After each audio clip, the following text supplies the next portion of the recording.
আসসালামু আলাইকুম ভাই বোনেরা, আপনারা কেমন আছেন? আশা করি আল্লাহর রহমতে ভালো আছেন। আমরাও ভালো আছি। দেখুন, আজকে আমরা মুরগি দিয়ে গ্রিল বানাবো। গোটা একটা মুরগির আমরা সুন্দর করে ধুয়ে পরিষ্কার করে পানি ছাড়িয়ে নিয়েছি। এখন ছুরি দিয়ে আস্তে আস্তে একটু একটু করে আমরা কেটে সুন্দর করে নেব। দেখুন, এভাবে কেটে নিচ্ছি, তাহলে মশলাগুলো মুরগির মাংসের সাথে মিশে যাবে। এভাবে আপনারা পুরাটা ছুরি দিয়ে একটু একটু করে কেটে নেবেন। দেখুন, আমি কেটে নিচ্ছি কিভাবে। দেখুন, আমি গোলমরিচ নিয়েছি, দারচিনি, এলাচি নিয়েছি, লং নিয়েছি, জিরা নিয়েছি। যে দেখুন, আমরা অল্প অল্প করে সবগুলো মশলা গুঁড়ো করে নিয়েছি। দেখুন, আর আমরা এই মশলাগুলো ব্লেন্ডার করে নিয়েছি।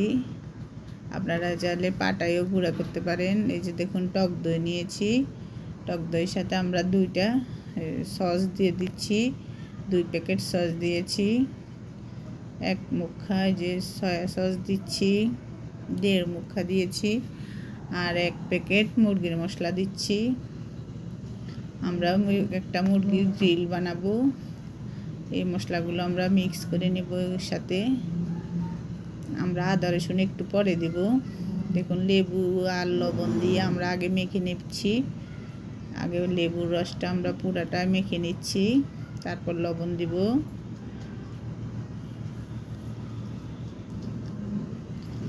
এভাবে একটা লেবু দিয়ে দিবেন, লেবুর রস দিয়ে দিবেন, তারপর লবণ মেখে নিচ্ছি। দেখুন, সুন্দর করে এইভাবে আমরা আগে লবণ আর লেবু দিয়ে মেখে নিচ্ছি। 6 ঘন্টা বা 5 ঘন্টা আপনারা এইভাবে ভিজিয়ে রাখবেন মশলার সাথে। নর্মালে ডিপে রেখে দিবেন বা নর্মালে রেখে দিবেন মশলা মাখানোর পরে। দেখুন, এবার আমরা সবগুলো মশলা একসাথে মিক্স করে নিচ্ছি, তারপর মুরগির সাথে মাখাবো।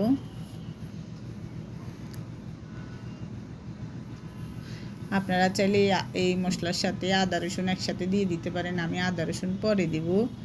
আগে আমরা এই মশলাগুলো মেখে নিই। মশলার সেন্টগুলো যেন মাংসের সাথে ঢুকে যায়, এই জন্য আগে মশলাগুলো মাখতেছি, তারপর আদা রসুন মাখবো। দেখুন, এইভাবে সুন্দর করে মেখে নেবেন। একদম মশলাগুলো ভিতরে বাইরে মুরগির পেটের মধ্যেও দিয়ে দিবেন মশলা। আমরা অল্প একটু বেকিং পাউডার দিব সামান্য, দিয়ে আমরা উপরে দিয়ে ভালো মতো মশলার সাথে মেখে দেব।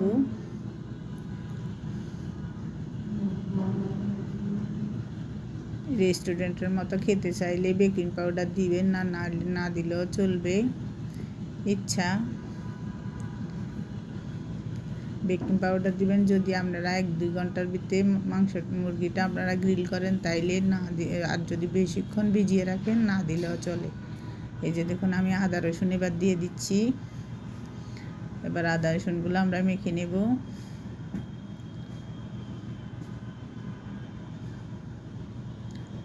দেখুন, এভাবে আর একটু তেল দিয়ে দিচ্ছি।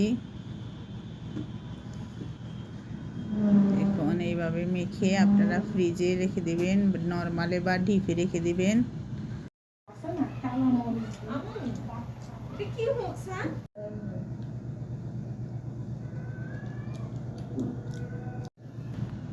এই যে আমরা মেখে রেখে দিয়েছিলাম, এখন বের করেছি। একদম সফট হয়ে গেছে মশলা থেকে। এই যে দেখুন, কালারটা কত সুন্দর দেখাচ্ছে। এবার আমরা ফ্রাই প্যান বসিয়ে দেব চুলায়। একটা দারচিনি আর একটা এলাচ দিয়েছি, অল্প একটু তেল দিয়েছি, দিয়ে আমরা তেলটা একটু গরম হোক হালকা। দেখুন, তেলটা হালকা গরম হয়ে গেছে। এবার আমরা মুরগিটা বসিয়ে দিচ্ছি। চুলাটা একদম নর্মাল হিটে রাখবেন। 30 থেকে 40 মিনিট রান্না করলেই হয়ে যাবে। দেখুন, আমরা এই যে মশলাগুলো দিয়ে দিয়েছি, দিয়ে চুলাটা একদম কমিয়ে রেখে দিবেন। আমরা এখানে একটা লবঙ্গ দিয়ে ছিদ্রটা বন্ধ করে দিছি। এবার কিছুক্ষণ পর পরে এসে উল্টাই দিবেন। দুইটা খুন্তি দিয়ে ধরে উল্টা দিবেন। দেখুন প্রায় 20 মিনিট পরে আমরা উল্টাই দিচ্ছি। দেখুন এইভাবে আস্তে আস্তে উল্টে দিবেন। একটা খুন্তি বা দুইটা খুন্তি দুই দিক দিয়ে ধরে আস্তে আস্তে করে উল্টে দিবেন। এই যে আমি উল্টিয়ে দিয়েছি, এবার আবার ঢাকনা দিয়ে দিচ্ছি। দেখুন কত সুন্দর হয়েছে। এর ফাঁকে আমি আরও 2-3 বার উল্টিয়ে দিয়েছিলাম। উল্টে উল্টে আমরা পুরাটা একদম সুন্দর করে ভেজে নিয়েছি। একদম দেখুন গ্রিলের কালার হয়ে গেছে। এবার আমরা নামিয়ে নেব।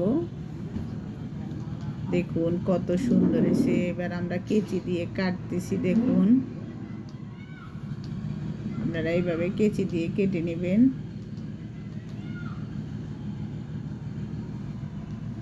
একদম পুরা গ্রিল। এভাবে বাসায় বানিয়ে খাবেন, আপনারা কিনে খেতে হবে না, বা স্বাস্থ্যসম্মতভাবে আপনারা ঘরে তৈরি করে খেতে পারবেন। আমরা পরোটাও বানিয়ে নিয়েছি, আরেকদিন আপনাদের সাথে পরোটা শেয়ার করব।